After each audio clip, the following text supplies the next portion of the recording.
नमस्कार. धनश्रीज रेसिपीजमध्ये तुमचं स्वागत आहे. आज मकर संक्रांत, त्यानिमित्ताने आज आपण गुळाच्या पोळ्यांची रेसिपी दाखवतो आहे. तर सुरुवातीला मी कढईमध्ये 4 टेबलस्पून तेल घेतलं आहे आणि त्याच्यामध्ये साधारण 1 वाटी पूर्ण भरून मी डाळीचं पीठ त्याच्यामध्ये भाजून घेणार आहे आणि छान ते इतपत पातळ होईल इतपत ते तेल असलं पाहिजे त्याच्यामध्ये. छान बघा, आता रंग बदलला आहे आणि छान खरपूस भाजून झालेलं आहे आपलं पीठ. आता त्याच्यामध्ये आपण मोजून ठेवलेला जो गूळ आहे, साधारण 2 ते 2.25 वाट्या मी गूळ घेतलेला आहे आणि तो त्या गरम पिठामध्येच मी घालणार आहे, म्हणजे तो गूळ छान विरघळतो त्याच्यामध्ये. आणि मग त्याच्यानंतर त्याच्यावरती आपण तिळाचं कूट घालणार आहोत. तर ते सुद्धा मी मोजूनच घेतलेलं आहे. साधारण 1.5 वाटी ते 1.25 वाट्या वगैरे लागतं. जसं तुम्हाला त्या पिठाची कन्सिस्टन्सी तुम्हाला जशी जशी तुम्ही ते ढवळाल, जसं जसं तुम्ही ते एकत्र कराल तसं तुम्हाला लक्षात येईल की किती अजून आपल्याला तिळाचं कूट घालायला पाहिजे. बरेच ठिकाणी शेंगदाण्याचं कूटही घालतात त्याच्यामध्ये.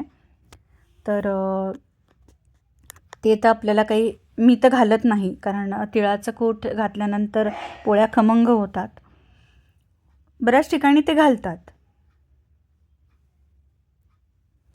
सो आता आपण त्याच्यावरती तिळाचं कूट घातलेलं आहे. आता त्याच्यामध्ये वेलची पूड घालूयात आणि जायफळ किसून थोडंसं मी घालणार आहे. खूप छान लागतं. गूळ म्हटलं की जायफळ पाहिजे, त्याचा वास अतिशय सुंदर येतो. थोडंसंच घालूया जायफळ. तर आता हे सगळं आपण एकत्र करून घेऊयात. छान विरघळला आहे गूळ. तर छान आपलं गुळाच्या पोळीचं गूळ सारण तयार झालेलं आहे आणि छान त्याचा कसा छान गोळा होतो ते पहा. हे पहा, छान झालेला आहे गोळा तयार. आता आपण त्याच्यानंतर वरची पारी कशी करायची ते पाहूयात. त्याच्यासाठी कणिक, डाळीचं पीठ आणि थोडासा फक्त पाववाटी मैदा, ते डिस्क्रिप्शन मी मध्ये देईन तुम्हाला किती प्रमाण घेतलं आहे ते. तरीसुद्धा या वाटीने मोजून मी 2.5 वाट्या, 3 वाट्या गव्हाचं पीठ, अर्धी पाऊण वाटी डाळीचं पीठ आणि पाववाटी मैदा असं सगळं घेतलेलं आहे. त्याच्यामध्ये थोडंसं चवीपुरतं मीठ घालायचं आहे. कुठल्याही गोड पदार्थामध्ये थोडी मिठाची चव असेल की तो गोड पदार्थ अतिशय खुलून येतो, जास्त छान लागतो. तर आता हे मोहन घालायचं आहे तेलाचं आपल्याला, म्हणजे इतर करंजीसारखं किंवा ह्याच्यासारखं ते फार कडक गरम करायचं नाही. तेल थोडंसं कोमट करायचं आणि मग त्याच्यामध्ये घालायचं आहे.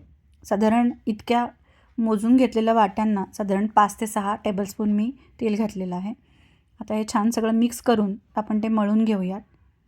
खूप जास्ती घट्ट नाही आणि खूप जास्ती पातळ नाही, अशा पद्धतीने ती कणिक मळून घ्यायची आहे पूर्णपणे. आणि थोडंसं वरती तेल लावून आता ती आपण थोडीशी एक अर्धा पाऊण तास ठेवायचे मुरायला, म्हणजे छान मऊसूत कणिक होते. आणि गूळ आणि कणिक याची कन्सिस्टन्सी जर सेम असेल तर गूळ शेवटपर्यंत जातो आणि पोळ्या छान होतात. आणि नाही गेला शेवटपर्यंत तर आपल्याकडे ट्रिक आहे.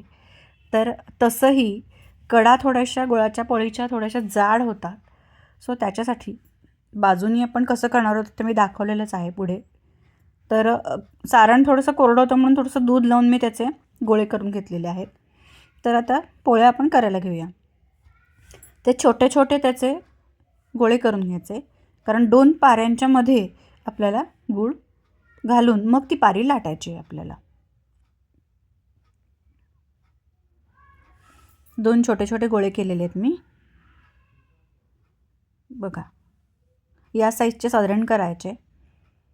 आणि मग त्याच्यामध्ये ती पारी भरून त्याची आपण पोळी करायची बाजूनी पूर्ण.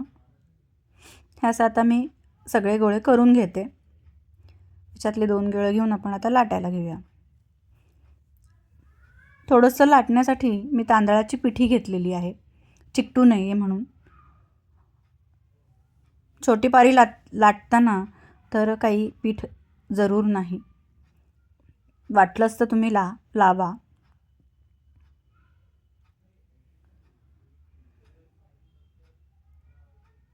ही अशी छोटीशी लाटून घ्यायची पारी, 2 पाऱ्या लाटून घ्यायच्या.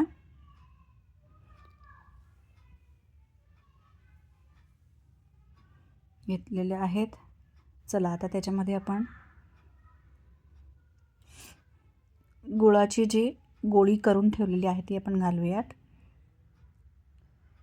एकदा हे जमलं की गुळाच्या पोळ्या करायला सोप्या आहेत. पहा, ती पण छान हाताने दाबली जाते, म्हणजे आपला आता गुळ लाटल्यानंतर सगळीकडे पसरणार आहे. अशा पद्धतीने दाबून घ्यायचं. वर दुसरी पारी ठेवायची आणि सगळ्या बाजूने ते पूर्ण दाबून घ्यायचं. त्याच्यातून गूळ बाहेर येता कामा नये, अशा पद्धतीने ते पॅक करून घ्यायचं. दोन्हीची कन्सिस्टन्सी जर बरोबर असेल तर गूळ अजिबात बाहेर येत नाही आणि छान पोळ्या लाटल्या जातात. बघा, फटाफट आता लाटली जाते पोळी माझी आणि छान गूळ पसरतो आहे.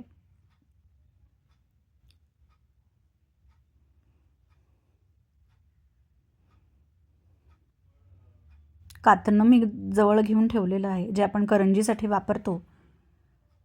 साईडला जिथे आपला गूळ जाणार नाही आहे आणि कडा जिथे जाड वाटतील तिथे आपण चिरण्याने छान असा गोल कातून घेऊयात. बघा, आता पोळी आपल्याला जेवढी फार मध्ये पातळ करायची नाही, नाहीतर मग तो गूळ बाहेर येतो त्यातून. या छोट्या छोट्या टिप जर लक्षात ठेवल्या ना तर गुळाची पोळी ही अतिशय उत्तम होते, खुसखुशीत होते.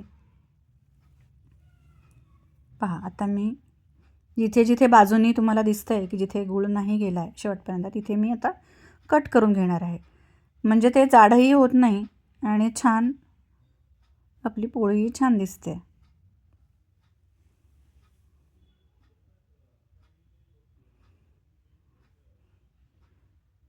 महाराष्ट्रात बरेच ठिकाणी गुळाच्या पोळीच्या व्यतिरिक्त पुरणाची पोळीही केली जाते. वेगवेगळ्या देशांमधल्या वेगवेगळ्या प्रांतामधल्या ह्या रेसिपीज आहेत किंवा त्यांच्या तिथल्या पद्धती आहेत असं म्हणा. बघा, मस्त झाली आहे पोळी.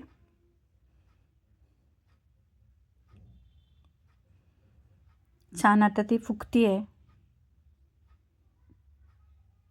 कुठेही ती फुटलेली दिसत नाही आहे. बघा, मस्त झाल्यात आपल्या पोळ्या. त्याच्यावर तुपाचा गोळा.